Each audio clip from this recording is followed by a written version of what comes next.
ठाकरे गटाचे 5 खासदार शिंदेच्या संपर्कात आहेत अशी माहिती येते.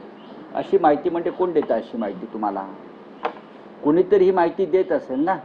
नाही, त्यांच्याच पक्षातले नेते असं सांगतात की पावसाळी अधिवेशनात शिवसेना युबीटीला एक मोठा धक्का. नाही, त्यांच्या पक्षातले म्हणजे कोण असं विचारतो मी तुम्हाला.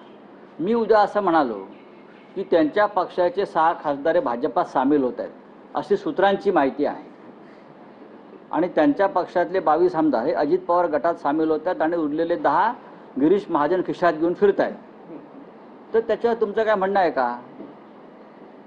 असेल तर मला सांगा. माझ्याकडे माझी सूत्रांची माहिती पक्की आहे. गिरीश महाजन एकनाथ शिंदेचा पक्ष फोडतात ही सूत्रांची माहिती आहे. गिरीश महाजन खासगीमध्ये असे बोलतात की एकनाथ शिंदेचा पक्ष मी जमीनदोस्त करेन, असं ते खासगीत फडणवीस आणि त्यांच्या चर्चा सुरू आहे सध्या. तर याच्यावर तुम्ही विश्वास ठेवा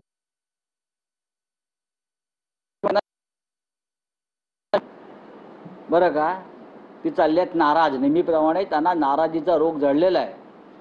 तो काय त्यांचा दूर होत नाहीये. ते परत कुठेतरी गावाला जाऊन बसले. ही नाराज सेना आहे, लक्षात घ्या. या नाराज सेनेवरती तुम्ही काय देत आहे, लक्ष देत आहे? पण महाराष्ट्र केसरीला घेतला आणि याला घेतला आणि त्याला घेतला. याच्या पलीकडे ह्यांनी काय महाराष्ट्र हिताचं, जनतेच्या हिताचं काही भूमिका मांडली आहे का आतापर्यंत? राष्ट्रहिताची भूमिका मांडली आहे का? सांगा ना. बाळासाहेब ठाकरेंचं नाव घेता लाज वाटली पाहिजे तुम्हाला. या देशामध्ये नरेंद्र मोदी, अमित शहानी अराजक माजवलेलं आहे. जे शिवसेना प्रमुख सांगायचे देशामध्ये अराजक माजेल, ते अराजक नरेंद्र मोदी आणि अमित शहांच्या नेतृत्वाखाली अराजकाला सुरुवात झाली आहे आणि तुम्ही त्या अराजकात सहभागी झालेला, हे लक्षात घ्या. आणि हे माननीय हिंदुहृदय सम्राट बाळासाहेब ठाकरेंच्या नावानं राजकारण करताय. रावसाहेब, तुम्ही अनेकदा गेल्या 2 महिन्यात अनेकदा असं म्हणालेलं आहात की राज ठाकरे, उद्धव ठाकरे एकत्र येण्याबाबत आम्ही सकारात्मक आहोत. तुम्हाला माहीत नाही पडद्यामागे बऱ्याच गोष्टी घडत आहेत. पण त्यांच्या पक्षाचे नेते मात्र असं म्हणतात की असं काहीही सुरू नाहीये.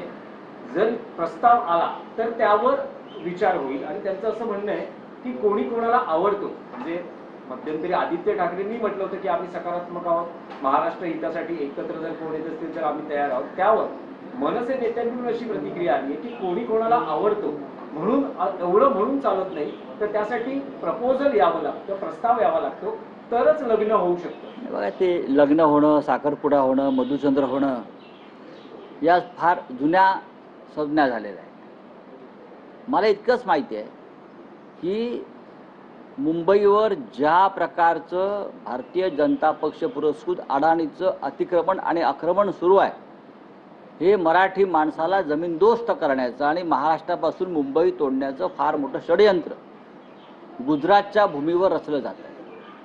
दिल्ली आहेत पण गुजरातच्या भूमीवर रचलं जात आहे.